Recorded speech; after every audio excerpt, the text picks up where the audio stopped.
Hi everyone, today we have the unboxing of the brand new MacBook Air M4, a new design and a new color. We have the sky blue edition, and this is the base model. And today we'll be unboxing it, setting it up, and getting to see what the first impressions are. Now this, as I said, is the base model. So it comes with the M4 chip, 16 gigabytes of RAM now. It is an upgrade from the 8 gigabytes that the old base models come with, because this now comes with Apple Intelligence. And it's still 256 gigabytes of storage. So let's get started here.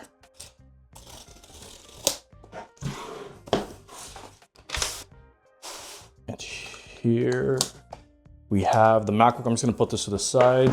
So on the inside, you do get a charging cable, but I'm not sure if you actually get a charging block. Let's see if that is the case.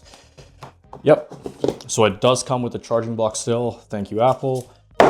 And of course, we get a set of pamphlets that simply says Apple designed in California, still manufactured in China.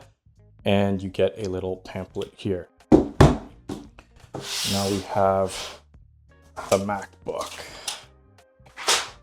Put that to the side. And this is the sky blue color. And I gotta say, this is very close, I would say, to a silver, but it does come off with a hint of sky blue, which is pretty cool in my opinion. And we're gonna open this up.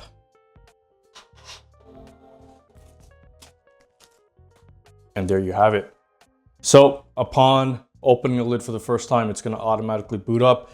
And you'll now have the opportunity to either set up fresh a new Mac account, or you can just simply log into your iCloud account and then have everything transferred over fairly simply. So that is the very quick unboxing of the MacBook Air. Now, just as a quick demonstration as to how subtle the color is. So this is the original MacBook Air M1. It's a little beat up, but this is the standard silver color that Mac has released traditionally. So that's what that looks like. Now this sky blue, it looks very silver, and depending on how you put it in light, but it does have that slight tint of blue, which I am a big fan of because it's not overbearing. It's subtlety, and it's different from what Mac has released in the past. So side by side, you can tell there's a bit of a shade difference, but it's still more lines of that steel and aluminum look. Now, another thing that I just want to go over briefly is that if you are upgrading from the MacBook Air M1, this originally had the clamshell design. So it comes in and tapers in at the lifting point. Now the new MacBooks, just like the MacBook Pros, they do no longer have the clamshell. It is all standard and flat throughout, which is okay. I like the change, but it no longer is easy to distinguish between a MacBook Pro and a MacBook Air, since both are really thin. So there is a bit of a design change if you are upgrading from the original MacBook Air.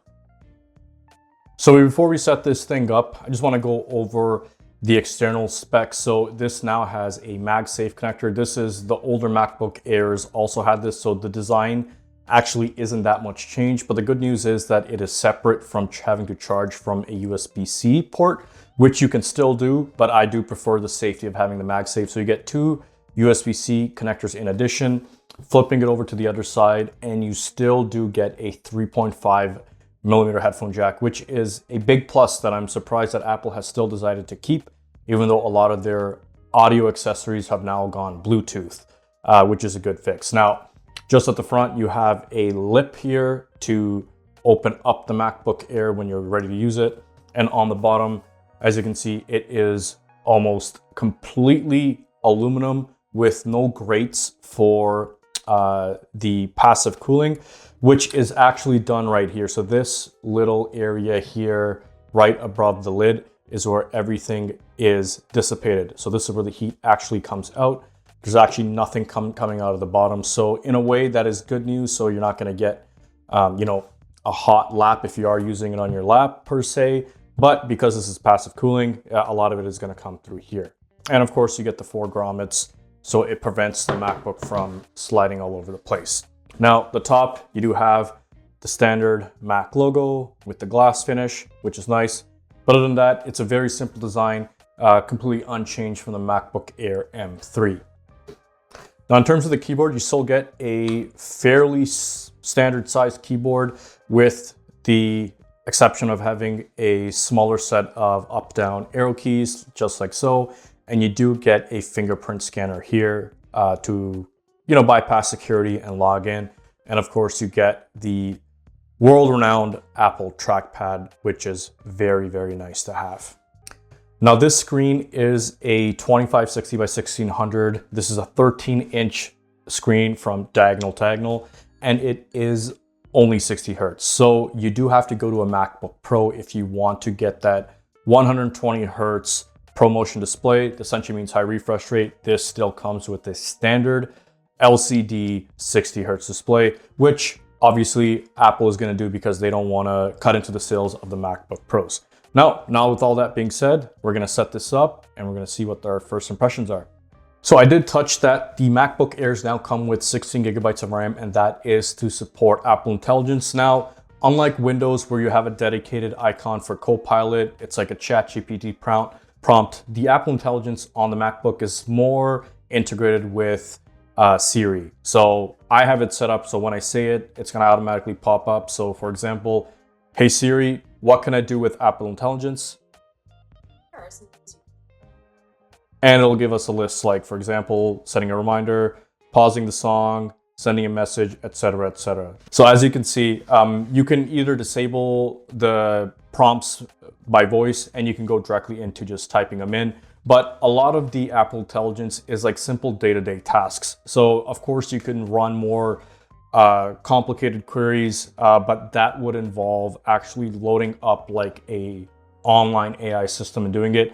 The typical stuff that you're doing with ChatGPT, for example, creating a code, I don't believe that the Apple Intelligence is quite there at the moment, but it does do a very good job of skipping a lot of steps and getting you where you want to go without having to type around. Like for example, if I want to change my trackpad settings, I say, hey Siri, I want to change my trackpad settings. Let's try that again. Hey Siri, I want to change my trackpad settings. Sorry, I can't help you with that. Well, it looks like Siri can't help me with that. Hey Siri, can you open up settings for me? And it'll do stuff like that. So even just my first impression of this, it's hit or miss. And Apple Intelligence only been around for a couple of months now. It was actually only released in December for Canada.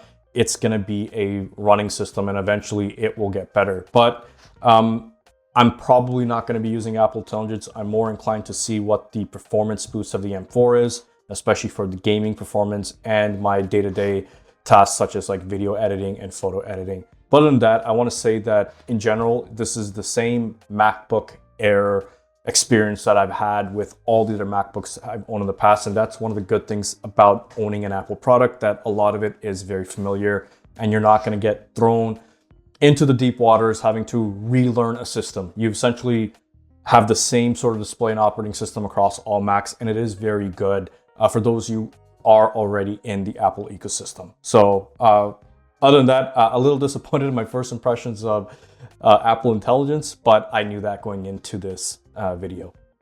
So after setting up the MacBook, fairly straightforward, you're gonna get the standard default home screen here. And the first thing that you'll notice is that the notch on the screen is a little more significant than the previous generations.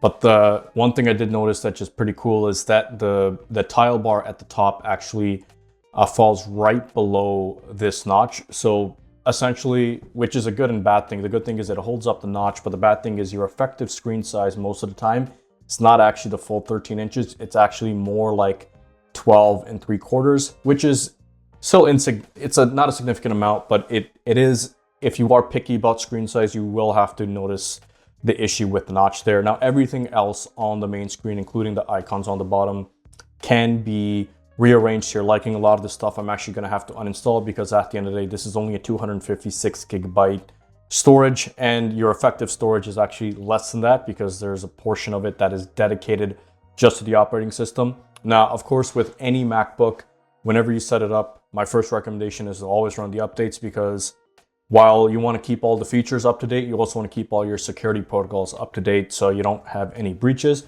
and Apple does a pretty good job with that. Now, other than that, there will be lots of B-roll shots throughout this unboxing, and the full video for this MacBook will be released in about a week. So I just picked this up today, and I'm going to be using this as my standalone machine for the next week. So that'll be gaming, just general day-to-day use, and just my regular thoughts on who should be upgrading to this MacBook Air M4, or if you just skip out altogether. But other than that, I hope you guys enjoyed this video, and until next time, I'll see you guys later. Peace.